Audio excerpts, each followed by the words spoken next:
Update. I'm about to sue my late wife's family, and it makes me sick. Original story. My wife died suddenly in an accident that critically injured our son.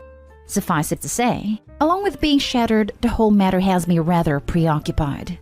Her family arrived rather quickly and took charge of a lot of things, especially the funeral. It was helpful because my focus needed to be on my son. I was pretty much a guest at my own wife's funeral, because although I was there for a brief while, it was on a day when my son was scheduled for a rather serious procedure, and so my time was divided. All the while, I could hear Suzanne, my wife, in my mind telling me to take care of Zach and not worry about the formalities. So I basically just gave my in-laws my checkbook. I'm not complaining about that. What happened next is different.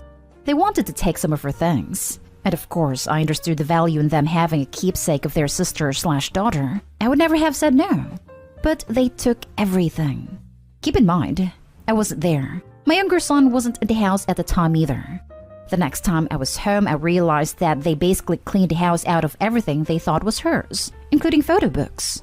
Hours before this, my wife's older sister even went so far as to say she wanted to take PJ, my younger son, saying I needed time and that he would be better with them. I shut that down before she ever finished the idea, though I tried not to let my anger show. In the immediate, my feeling was, I'm not going to deal with this right now. I simply didn't have the time or bandwidth to deal with it then. Not long after, my wife's sister called asking about several pieces of jewelry, claiming them as heirlooms to the family. That prompted me to recall a safe deposit box that my wife kept. I never thought we needed it. When I went to close it out, I found the jewelry. They're not getting the jewelry, but also among the papers, I found that she had a will. It wasn't formal, but it was detailed, and I later learned that it is enforceable. Key to note, my brother-in-law, after learning that his wife took such things as our photo books, demanded that she return them. She refused. My lawyer has been communicating with me constantly since the accident. There are so many details, and I had already given him the will. When I told him that my sister-in-law refused to return the property, which rightfully belongs to our children, he told me he would make a written request for all items to be returned to the executor, me, in order that they can be distributed in accordance to her wishes, and asked me to make a list. This was over a month ago. Today, I get a reply from some attorney stating effectively that I had given them permission, and so all items questioned were gifts. Are you freaking kidding me? This reply came through my lawyer, wherein he said, now we play hardball. He said he'll seek an order, though I'm not sure if that requires a trial. Did I meet with him next week? I would be passive in the shadow of all this mess if it meant protecting my boys from a family upset. But a line has been crossed. I want my sons to have a good relationship with their mother's family. That's paramount, and I would do whatever it took to ensure that. Now we're about to get into a legal dispute, and things are likely to go badly. My last communication was with my mother-in-law, where she lost her mind on me. We had always been close, so this is all so strange to me. She was making demands that were unreasonable. The call ended abruptly when I explained that the boys were my children, that I would decide what is in their best interest, and suggest that she not test me because I'm done playing. I don't need this crap. I buried the love of my life. I'm dealing with the after effects of the accident. I am doing everything I can to bring my son back to good. And now I have to deal with this? Thing is, people manage grief differently. I get that. I respect that. These are not bad people. They are simply behaving badly. But I can't allow it. I haven't told the boys about any of this yet. I hope I won't have to. More than once, one of them asked where this or that is, and I told them that their aunts barred them. Who does this? Seriously. Anyway, I have nobody to yell at, but I really don't want to kick the dog. I love the dog, so I'm just venting again here. Thanks for giving me a place to do that. Now for the top comments before reading the update. You are 100% justified, and I hope you get them in court. That's some BS. I'd be doing exactly what you were doing. This makes me so mad. We had the same issue when my brother died. People stealing things, saying they wanted to be in his room one last time.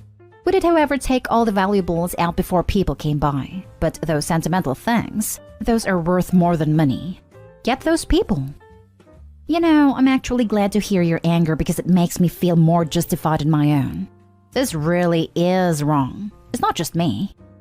My aunt did that when my grandmother died. She just showed up with boxes and tried to take everything. My mom stepped in and luckily stopped a chunk of it. One day she came back when Mom wasn't around. I was only 11, so I couldn't do much. But I watched her go through the apartment and she would say, "Oh, I like that," knowing my grandfather would just let her have it. Freaking vulture. I'm very sorry for your loss. People suck. You're doing the right thing. How dare they? Shouldn't belong to them. You're entitled to her memory too. If all the heartless and sensitive things to do. I've heard of people hiding all of the deceased things and rug sweep their grief, but to have that done to you against your will? That is absolutely belittling to the values you played in your family. My blood is molten on your behalf. I wish you luck. Thank you. She was my family. She belonged to me and to our sons. We were her family by choice, and our boys are entitled to everything she wanted them to have. These people are about to figure that out. They're messing with the wrong guy. I hope your son is doing well. He is, and thank you for asking. He's doing better every day. And now for the update.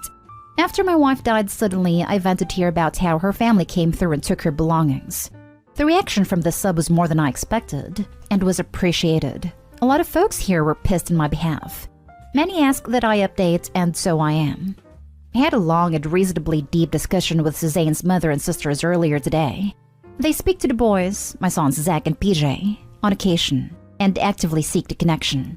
I haven't spoken to them in a while, and haven't proceeded with any additional action since the initial request through my attorney that they return her property, now my children's property. It was my wife's older sister's birthday a couple of days ago, and, for all that's happened, I still made sure to send her lilies. Suzanne sent her lilies every year. I guess I was looking to remain human through all this mess, and maybe rubbing their nose a little at the same time. Either way, this was the catalyst for her call today. We spoke for a minute or two, before she asked if I would speak to them all together on Zoom. They were actually standing by as we spoke, so I closed the door of my study and joined them online. As they popped up on my screen, I didn't say anything. I didn't show any emotion at all. This was their invitation, so I would just listen, and I had no idea what to expect. Her mother started a conversation by hitting the tough subject head-on, saying, "We have the request from your lawyer and we withdraw our answer. We want to comply with everything." Then her older sister added, "And we want to know how we can fix what we broke." For the hell I've been living over this? The relief of their words was enough. So I told them nothing needs to be broken. They asked me if I would listen, and of course I said I would. And for a while I did. I didn't say a word. They were orderly, if not rehearsed, in their monologue, taking turns at affirming each other. Her mother explained that they were shattered after losing Suzanne, and that they seemed to come together as a pack. We've had some time since those first days and we've talked it through, and all of us realized that we weren't thinking, her younger sister said. Part of their grief was anger, they explained. They weren't angry with me, just angry in general. When they were at the house and picking a couple of items to keep, they just kept taking things. Her older sister explained that they were upset that, as Suzanne's husband, I controlled everything and everything defaulted legally to me. She said it shouldn't have upset them, acknowledging that's just how it is, but that they felt secondary. This was the only time I spoke, saying, "I never made you feel secondary. We just wanted her back," one of them said. "Without that, we just wanted everything we could have of her." They knew they were wrong, but being wrong only made it worse. They explained it like digging a hole and not being able to get out of it. "So we doubled down," one of them said. Her mother became emotional when she said, "I read the inscription on the box and realized that it wasn't Suzanne's, but that she had it made for you." She then said she didn't mean to take it. The inscription she speaks of is carved on the inside lid of a small decorative box that Suzanne gave me years ago. It reads, "Still and after all." She always said that to me, especially after I would drive her crazy. Whenever it got Suzanne mad, I'd ask if she loved me. She always said, "Still and after all." Anyone would know that the box means a great deal to me. The upshot is that my brother-in-law will be returning everything next weekend. Her mother emphasized everything. He'll be driving down and my sister-in-law asked if it might be possible for him to stay over, given that it's a long ride. I told her that Anthony should always consider this his home, and they should too. When they finished, it was my turn. I didn't say much. I didn't want to say a lot. I only told them how much their decision meant to me and the boys. I explained that I understood everything they said. We were all out of our minds, I assured them. I'm relieved and yet cautious. I need some time to pass, but I'm hopeful that the relationship will heal going forward. I remember reading your original post. The fact you are mature and adult enough to hear them out for your kids' sake is commendable. If anybody came for my partner's stuff if she had passed, I'd be going King Kong on everybody that gets over the threshold. I'm super hyped for you that you got your wish though. Truly excellent news. Thank you. You might remember that I was on the verge. There was a lot of talk about scorched earth. I'm just so glad it's resolved. I'm glad for this update. Happy that they saw their actions were not right. I'm glad that they took a step back and regained their humanity. Godspeed and good luck. Wow. I haven't seen your original post, but reading this brought me to tears. Reconciliation is not something you see often these days. How big your hearts must be to have agreed to speak with them all on the spot. I'm so sorry for your loss, but I'm hopeful for your families moving forward and healing together. I read your original post, and it was heartbreaking and infuriating all at the same time. When you should have been seeking comfort with family members, they pushed you aside. To read today's post was wonderful, and I'm so glad they saw how hurtful their actions were. I hope that the relationship between you and her family survives all of this turmoil, for the sake of your children and you. Best of luck to all of you. I'm with you. I really do hope that this is something we can put a period on and move forward to better days. I'm thinking we all want that. And the best part, my boys still have no idea. I'm trying to keep it that way. Thank you. Now for the last story.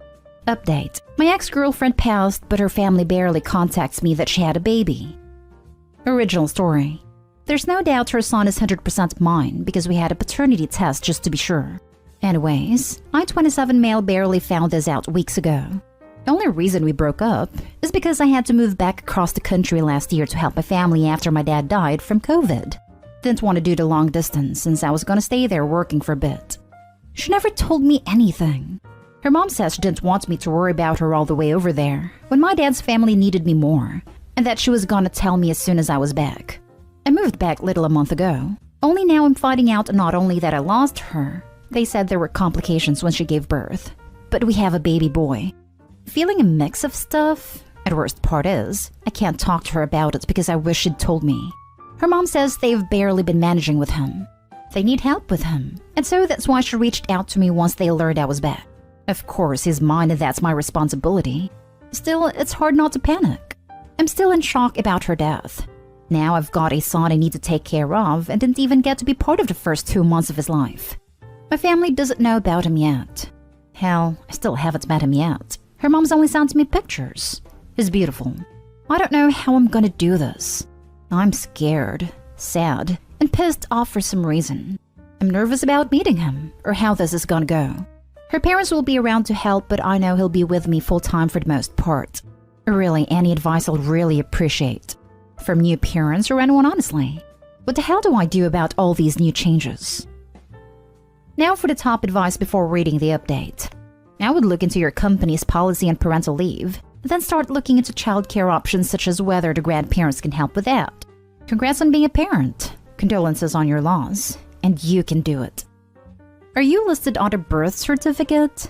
If you aren't, then not only do you have no responsibilities, you have no rights either. It could be very dangerous for you to take over the care of this child if you are not listed as a parent. Anyway, sounds like a mess, but you can do it. Lots of single moms in the world do it all the time. I don't know where you are located, but there are all kinds of resources for new parents, single parents, etc. One of the best places to start is at the pediatricians. Good luck. Not yet, but we're gonna look into getting that taken care of. Her parents want to help out but can't have him full-time anymore. And now for the update. All the info and advice you guys gave in my original post meant a lot to me, so thanks for that. Some of you wanted an update. What can I say? Things have been chaotic. Finally met my son, and that was just a truckload of emotions hitting me all at once. Wasn't expecting it. My ex's mom had to take him for a minute because I was literally sobbing. It wasn't because I didn't want to be his dad or anything. It's one of those moments where everything hits you at once and the only thing you can do is cry. She understood it though, and she cried with me. She's a sweet lady.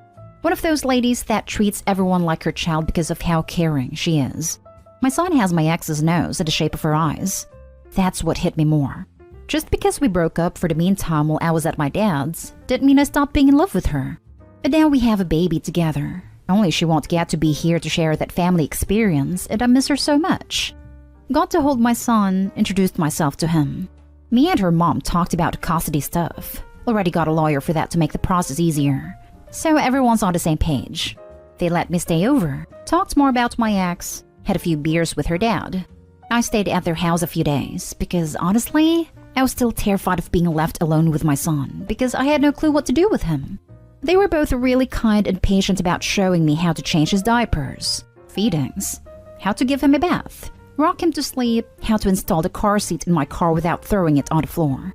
Her parents were nice enough to let me spend the night, so every time he woke up, I'd be there, either to watch her how she does everything, then I started doing it. He's been with me almost 2 weeks at my place. Got mostly all of his stuff with me.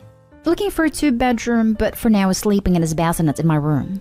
It's been really hard. Especially the first night, I probably called her mom like 5 times within 2 hours because he would not stop crying. Then his pediatrician because I'm freaking out something might be wrong with him.